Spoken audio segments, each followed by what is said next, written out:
Welcome to day 32 of the Kunnin Orruk's journey to the Atlantic City Open in Atlantic City, New Jersey.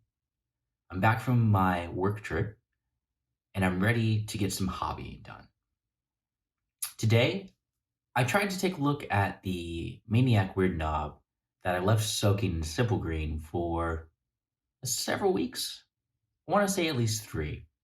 I can take a look back in the update where I mentioned doing this Simple Green process. It had soaked 3 days prior, but I'm very lazy right now, and checking would just be too convenient. So we're just going to assume that it's been 22 years of the model soaking in Simple Green.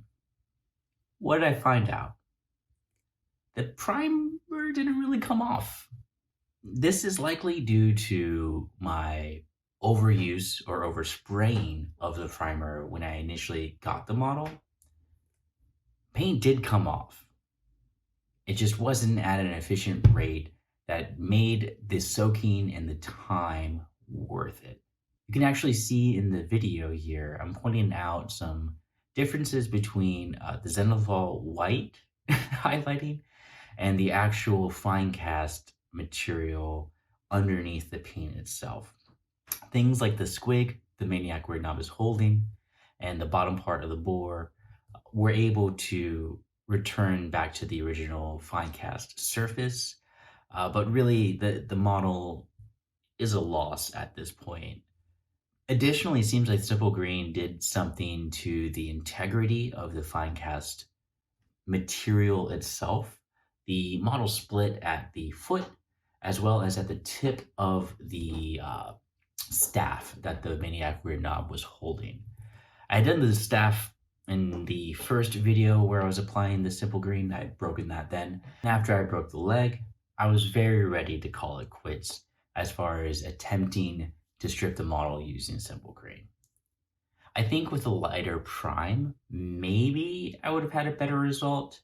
To its credit, it did completely remove all of the basing that I did from the actual plastic. So there is some merit into using Simple Green as a stripping medium. But I might have more luck with the citrus equivalent, which name is eluding me at this point. I'm not going to worry about it though. I have a backup model in my closet there, and I will be quickly assembling and getting that ready within the coming weeks. Today for my hobbying, I went ahead and primed 10 of the Savage Orcs, the battle line unit for the Bone Splitters. And the reason why I only did 10 currently is because I plan on submitting them for yet another painting contest, sponsored by the Dice Dojo here in Chicago. I'm going to end up painting all 20 of the models that I assembled in previous weeks, and then continuing on to assemble more units as required for my army list. I did also switch up the army list a little bit. I did some self-reflection on the trip during this past week for work. I actually brought the battle tome like I mentioned, and did some pretty easy math and critical thinking when comparing spending points on grots versus spending points on a unit that'll likely be worth more, especially when it comes to scoring battle tactics. I'll eventually talk about my list in detail, but I want to get some reps in so that way I have a little bit more of a fully formed opinion.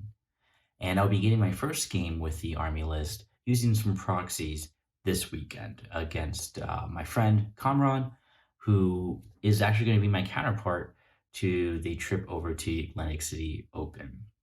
So very excited to see his Zinch list, which he's taking to an event in May in a couple weeks. I can't recall which one that is. I hope he has the best of luck, but our boars are going to be gunning for those birds. To note the proximity of the Atlantic City Open, I have about 6 weeks left. Perfectly fine if that's the timing. I do have backup models, again, which I've already painted, and since I've adjusted the list, it's made it a little bit more realistic to use those models. Particularly, the biggest change of the list is I'm taking 2 units of reinforced big stabbas.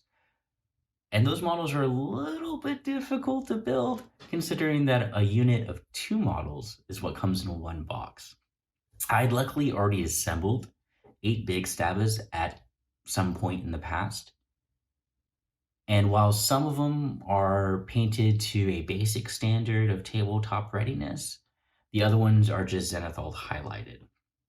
Now, during the model building process, I was not taking any care into removing mold lines, sprue lines, all that jazz. So I'm going to do what I can to address the older models, particularly the ones that already have some paint applied. The ones that have been zenithal highlighted, though, I think I'll have a greater opportunity of correcting some past mistakes and then covering it with some spots of primer here and there. I think that's going to be way less noticeable than potentially removing painted parts of another model, though the quality of paint job on the painted big stabbas is not super great. So I think this will be a good opportunity and a good learning experience to go over some previous models that I may have shoehorned or may not be that happy with ultimately.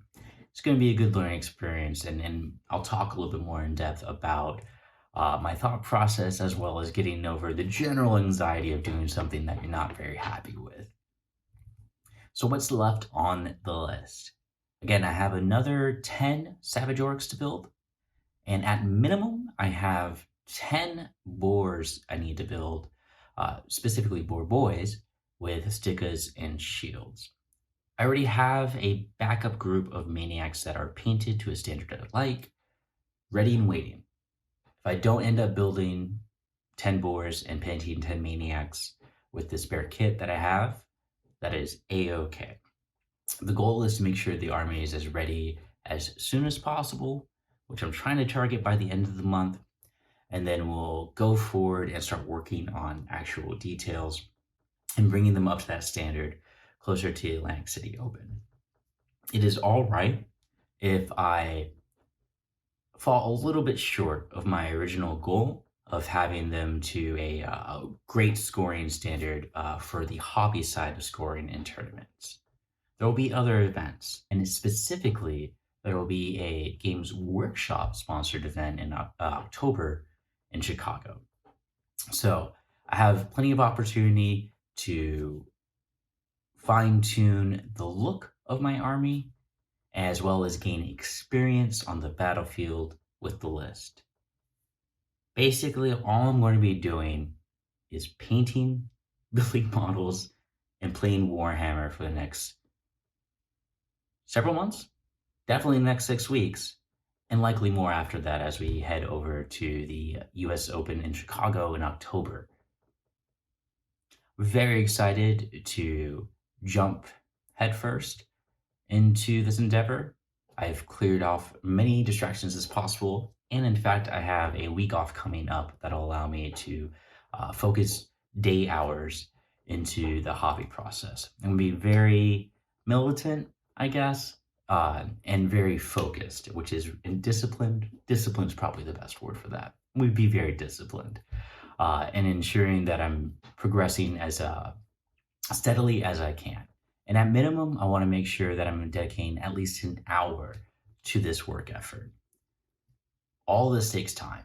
And if Last Gob was any lesson, once I was able to actually work on them, barring some physical illnesses, it only took about 6 to 8 hours to get him into a state that I'm honestly fairly thrilled with. So I think with the same kind of passion and dedication, I'm going to actually end up pretty far ahead towards my goal. This has been the Kunnin Orruk. I'll see you on the next hobby vlog, maybe tomorrow, maybe the next day. But until then,